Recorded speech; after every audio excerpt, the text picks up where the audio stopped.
ल guys finally हामी के अरे सिल्लीकोटको यो डाँडामा रहेको मालिका कालिका मन्दिर दर्शनपछि हामी उकालो निस्कियौ। हामी यो भ्यू टावरको लागि अगाडि भान्जा हुनुहुन्छ, लाली गुराँस बोकेर कडा लाली गुराँस पनि पाइँदो रहन्छ खासै भाइहरूले लिएको किनेको 3वटा छेउछेउमा।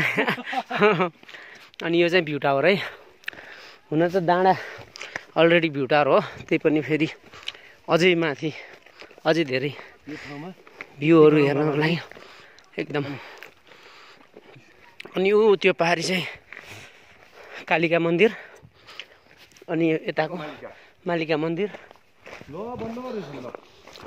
लौजा। ए त्यो पण्डित बा गयो नि,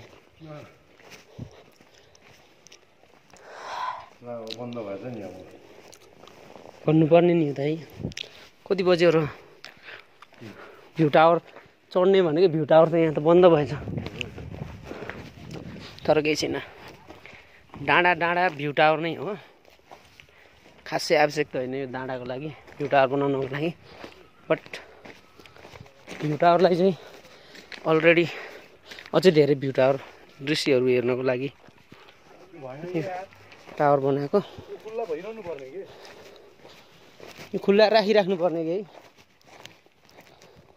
को आउँछ होला र?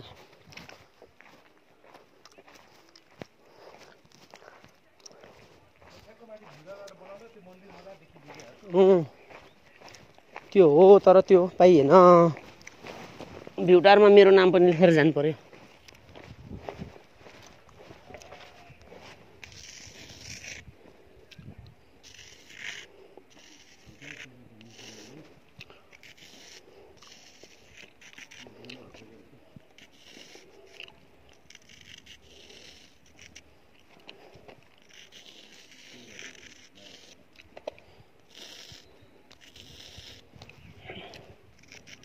मैले चाहिँ यो मेरो सिनोको लागि चाहिँ लेख्दैछु सनम।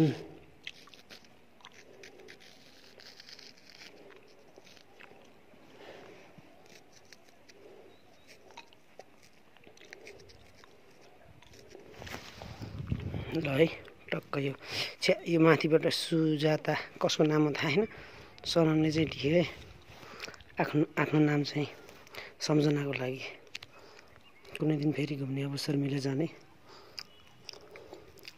देख्नुहुनेछ गाइज। यो अझै धेरै दाग बनाउँदैछु म यसलाई।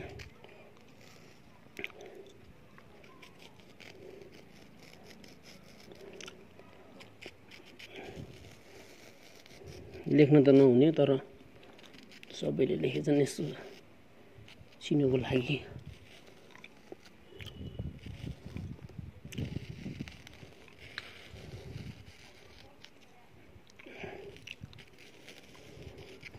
टक्क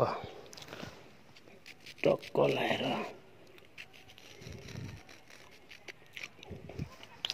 कस्तो देखियो बबाल? आर्टिस्ट भन्दा खतरा छ है।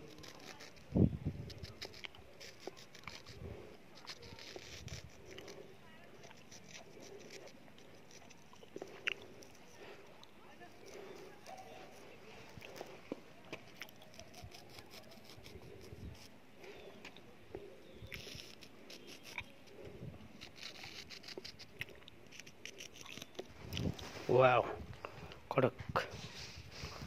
यो भ्यू टावरमा मेरो नाम लेखियो।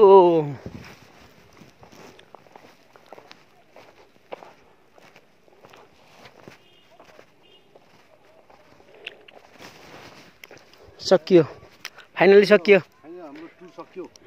अब हामी फर्किँदैछौँ, return back to home. Tulsipur के अरे यो कस्तो नाम बिर्सेको छिल्लीकोट। छिल्लीकोट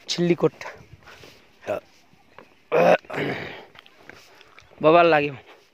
योमा बसेर बनाउने कुरो थियो, टिकटक भएन, ताला बन्द भइसकेछ। अलि ढिला भएछ हामी खाजा खाने बेला।